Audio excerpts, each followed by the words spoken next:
with all of that being said, I just think that CP3, I have mixed emotions. On one hand, he went to San Antonio. Victor Wembanyama is there. He is the future. And when you look at the talent they have around them, the Spurs are one of those teams that have talent, but talent that don't really know how to play. They are very talented. They've got a lot to learn. Once they learn it, they'll be incredibly formidable. Victor Wembanyama is not one of those dudes. He's one of those dudes who's going to be special. 7'5", can go out, block shots. He's got a lot of courage, a lot of moxie. He can put the ball in the hole. He can rebound. He can do a lot of different things, change shots, alters offensive schemes all the time. And now he's going to be playing with somebody in Chris Paul that is a quintessential point guard, a point guard, by the way, and somebody that's incredibly valued and pursued by Greg Popovich and R.C. Buford.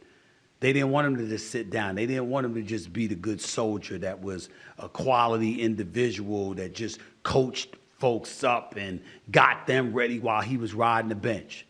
Chris Paul wants to play. I'm going to say it again. Chris Paul wants to play. And he knows that he still can play.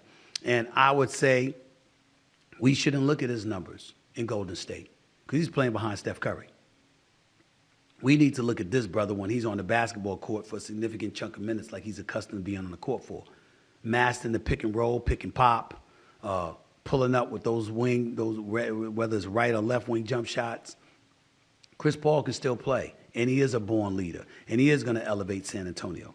My issue is that when you're as illustrious as Chris Paul has been in his career as a point guard, I'd like to see you vying for a championship. Now, he's of the mindset anything could happen.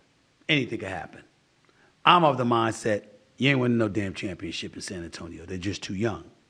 That ain't going to happen. So that's where I'm at with it. But I do understand this notion that he wanted to be near home and be with his family. That would have been nice if he could have got traded back to the Clippers. That didn't happen. But why should Chris Paul want to be at home if you're playing in front of your family, but you're not playing because you're riding the bench? Think about that. That's not something that he wants to be. And if you're in the Clippers and James Harden is there, Chris Paul's going to be playing behind James Harden. That wasn't going to work. So I'm glad he didn't end up there. It would have been nice to see him ending up in L.A. instead of D'Angelo Russell. That's me personally. But he's in San Antonio. So it is what it is. Major props to Chris Paul, wishing him nothing but the best. Happy for him as long as he's happy. He deserves the opportunity to be happy. I personally believe what he deserves more is a legitimate shot to compete for a championship. But that is something that simply has not happened.